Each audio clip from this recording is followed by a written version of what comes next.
The studio lights burned bright, cutting through the hum of anticipation that always filled the air before showtime. The audience was buzzing, clapping, laughing, cameras flashing, that warm, familiar chaos that made late-night television feel alive. It was supposed to be another easy, feel-good evening on The Tonight Show.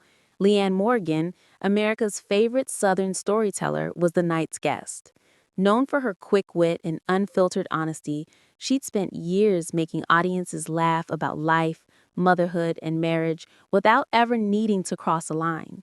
But what no one knew that night was that this gentle, smiling comic was about to show a side of herself no one had ever seen before.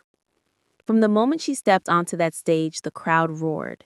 Leanne waved, radiant, her signature charm instantly winning the room. Jimmy Fallon stood to greet her with his usual enthusiasm.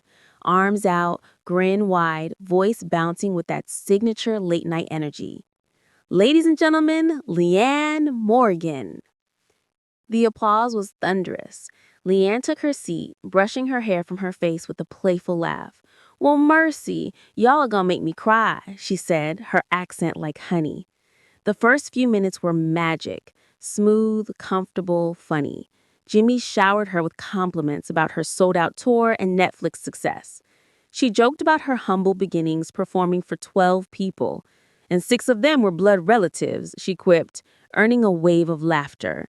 Everything was warm, easy, natural, until Jimmy's tone shifted. He leaned forward, elbows on the desk, and the rhythm of the conversation suddenly slowed. "Leanne," he began almost casually, "your comedy is so clean and wholesome. It's refreshing, but do you ever worry you're playing it a little safe?" The audience's laughter faded into a murmur. Leanne blinked, her expression still kind, but a touch more alert. "Safe," she repeated softly, like she wasn't sure she'd heard him right. Jimmy smiled, maybe not realizing the question had landed wrong. "Yeah, I mean, you're hilarious, don't get me wrong, but some of the biggest comedians push boundaries, right? They go dark, they take risks. Do you ever feel like you're limiting yourself?" The silence that followed wasn't long, but it was heavy. Leanne sat back in her chair, crossing one leg over the other.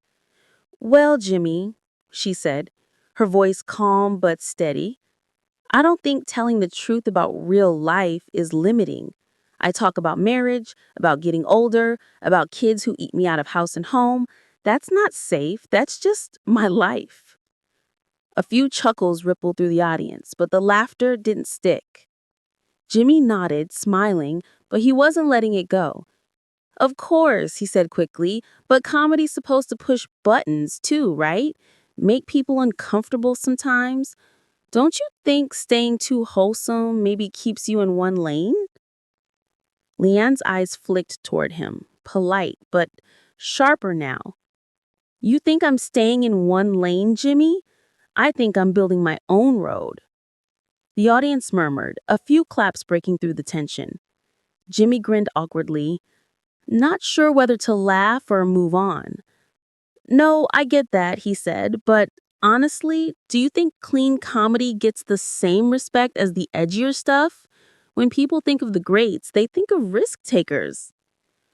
Leanne's expression hardened, the easy charm gone. "Jimmy," she said quietly, "I've sold out Radio City Hall.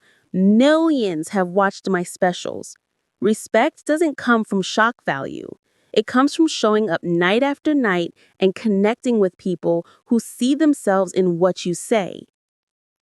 The crowd erupted in applause, but Jimmy's next words cut through it. "I just wonder if maybe your comedy's too safe." That was it. The moment the temperature dropped, Leanne's smile disappeared completely. She turned toward him, eyes steady. "Too safe," she repeated, the drawl in her voice now carrying an unmistakable edge. "Jimmy, you're sitting here telling me that making millions of people laugh without a single curse word is too safe?" Jimmy raised his hands defensively. I'm just asking. I mean, you have to admit you don't take the same risks other comics do. Leanne leaned forward, her tone firm but unwavering. You want to talk about risk? Try walking onto a stage with nothing but your own words, no writers, no safety net. Try doing it for 30 years in bars, clubs, theaters, where people didn't want to laugh, where they dared you to fail. That's risk. I've lived it. The room went dead quiet. Jimmy chuckled weakly. Okay, maybe I phrased that.